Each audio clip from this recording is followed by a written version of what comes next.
जो यूनिट है, इस यूनिट का ये लास्ट वीडियो होने वाला है। Chromatin remodelling complex. कुछ ऐसे प्रोटीन्स होते हैं जो कि क्रोमेटिन को मॉडलिंग करते हैं। जैसे कि अगर वो कंडेंस है, हेटेरोक्रोमेटिन फॉर्म में है, तो उसको वो लूज़ कर देंगे। ताकि डीएनए अवेलेबल हो जाएगा और उस डीएनए पर एंजाइम आकर उस डीएनए से प्रोटीन फिर बन सकता है। तो कुछ ऐसे कॉम्प्लेक्सेस होते हैं जो ये काम करते हैं, उनके बारे में हम पढ़ेंगे।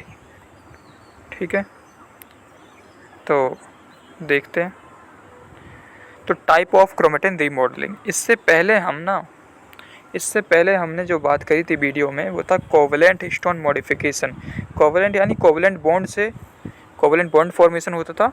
हिस्टोन्स में उसमें मॉडिफिकेशन होते थे। क्या मॉडिफिकेशन होते थे? जैसे कभी हमने हिस्टोन में एसिटाइलेशन कर दिया, मिथाइलेशन कर दिया, फॉस्फोराइलेशन कर दिया। यानी कि ये सब क्या करते थे? एसिटाइल जोड़ा तो कोवेलेंट बॉन्ड बना, मिथाइल जोड़ा तो कोवेलेंट बॉन्ड जोड़ा। तो वो कोवेलेंट बॉन्ड के थ्रू था। लेकिन इस वीडियो में जो हम देखेंगे वो सेकंड वाला है, ATP dependent remodelling complex. ATP dependent remodelling complex में जो हमें मिलेगा वो SW1, SNF, ISW1, CHD and INO। लेकिन इसमें ज़रूरी है कि इनके नाम याद रहें, क्योंकि इनके नाम से ही MCQ बन जाता है। मान लो क्रोमेटिन रीमॉडलिंग कॉम्प्लेक्स है, तो इनके नाम से ये ऑप्शन आएगा कि भाई SW1 क्या है, ISW1 क्या है, CHD क्या है। तो यहाँ से ये क्वेश्चन बनता है। तो ये सारे नाम याद रखना ज़रूरी है। और ये भी कि इन कॉम्प्लेक्सेस को ATP की ज़रूरत होती है काम करने के लिए। फिर नेक्स्ट स्लाइड में देखते हैं ATP dependent chromatin remodelling complex. जैसे कि अभी मैंने बताया था, पहला जैसे SW1, SNF है, CHD है। तो इस एंजाइम में ब्रोमोडोमेन होते हैं। इससे वीडियो से पहले मैं बता चुका हूँ ब्रोमोडोमेन क्या होते हैं। तो यानी कि SW1 SNF कॉम्प्लेक्स जो प्रोटीन है ना, उसी में एक छोटी सी डोमेन होगी जिसे बोलेंगे ब्रोमोडोमेन।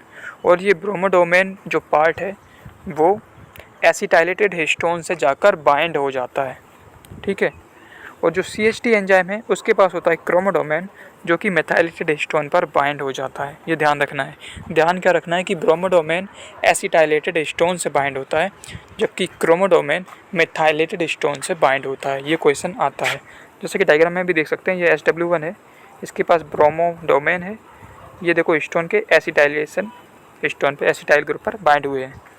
इसी तरीके से CHD है, जिसके पास क्रोमोडोमेन है और ये हिस्टोन के मिथाइल ग्रुप से जाकर बाइंड हुआ है। तो ये क्वेश्चन यहाँ से आता है, तो ध्यान रखना है। अब ये क्रोमेटिन रीमॉडलिंग के कुछ मेथड्स से मैकेनिज्म है, किस तरीके से हो सकता है। या तो वो न्यूक्लियोसोम को स्लाइड कर दे, न्यूक्लियोसोम दूर दूर चले। जैसे कि मान लो ये न्यूक्लियोसोम ये पास है, तो उसको दूर दूर कर दिया जाए। जब दूर दूर कर दिया जाएगा तो ये DNA बीच का अवेलेबल हो जाएगा। या फिर इजेक्शन ऑफ हिस्टोन ऑक्टेमर, कि हिस्टोन के ऑक्टेमर को हटा दिया जाए, या फिर डाइमर को हटा दिया जाए, या फिर डाइमर की जगह पर कोई वेरिएंट लाए जाएं। चलो समझते हैं आगे। Nucleosome sliding. ये देखो, जैसे मैंने अभी बताया था कि देखो न्यूक्लियोसोम पास हैं। ये देखो अब यहाँ पर दूर दूर हो गए और ये बीच में DNA अवेलेबल हो गया। देखो DNA अवेलेबल हो गया। इसी DNA पर DNA पॉलीमरेज आ सकता है, RNA पॉलीमरेज आ सकता है। और ये न्यूक्लियोसोम को दूर करने के लिए ATP डिपेंडेंट कॉम्प्लेक्स तो यूज़ होंगी, SW1, INO वगैरह। और उसमें ATP का खर्चा भी होगा, तभी तो वो किसका सकेगा, स्लाइड कर सकेगा। फिर हिस्टोन को हम रिमूव कर सकते हैं। जैसे कि यहाँ पे से देखो, इस हिस्टोन को रिमूव भी कर दिया तो ये DNA अवेलेबल हो गया हमारे पास। ठीक है। फिर जो आता है कि इस हिस्टोन में कोर हिस्टोन जो है उनकी जगह पर वेरिएंट हिस्टोन लाए गए। वेरिएंट हिस्टोन देखो यहाँ पर, ये जो ऑरेंज टाइप में है, या फिर ग्रीन हिस्टोन आ गया, यानी वेरिएंट आ गया हिस्टोन का। तो वेरिएंट में कुछ थोड़े से अलग फंक्शंस होते हैं, जिस वजह से क्रोमेटिन में चेंजेस आ जाएंगे। हो सकता है वो टाइट हो जाए या हो सकता है लूज़ हो जाए। तो ये था कोर। इस तरीके से भी हम चेंज कर सकते हैं। वेरिएंट हिस्टोन के बारे में मैं पहले बता चुका हूँ एक वीडियो में, पुराने लेक्चर देखना। फिर फाइनल एक एंड में बस ये बता देता हूँ, जैसे स्लाइडिंग है तो ये देखेंगे ये पूरा ये बना हुआ है, ये कैसे स्लाइड कर गया। इजेक्शन में इस तरीके से ये जो न्यूक्लियोसोम या हिस्टोनोक्टेमर ये पूरा डीएनए से अलग हो गया। H2A/H2B डाइमर इजेक्शन, सिर्फ डाइमर इजेक्शन, टेट्रामर होता है तो सिर्फ डाइमर ही रिमूव हुआ। देखो ये डाइमर, ये H2A है, ये H2B है, ये रिमूव हो गया। और H2HT की बजाय यहाँ पर देखो ग्रीन ग्रीन दिख रहा है, ये वेरिएंट आ गया। ठीक है, तो इस तरीके से क्या होता है कि इस तरीके से इससे ये कर क्यों रहा है। मान लो तुम्हारा कॉम्प्लेक्स ये डीएनए इस तरीके का है, इतना इतना इतना कंटेंस है, तो इसको पढ़ा कैसे जाएगा, इसको रीड करना बहुत मुश्किल है।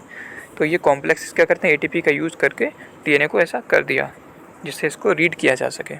रीड करने का मतलब है डीएनए पॉलीमरेज आकर इसको डीएनए और बना सकता है, या फिर आरएनए पॉलीमरेज आकर इसका आरएनए बना सकता है। उस आरएनए से प्रोटीन बन सकते हैं। अब उस प्रोटीन बॉडी में फंक्शंस करेंगे, सेल में फंक्शनिंग करेंगे।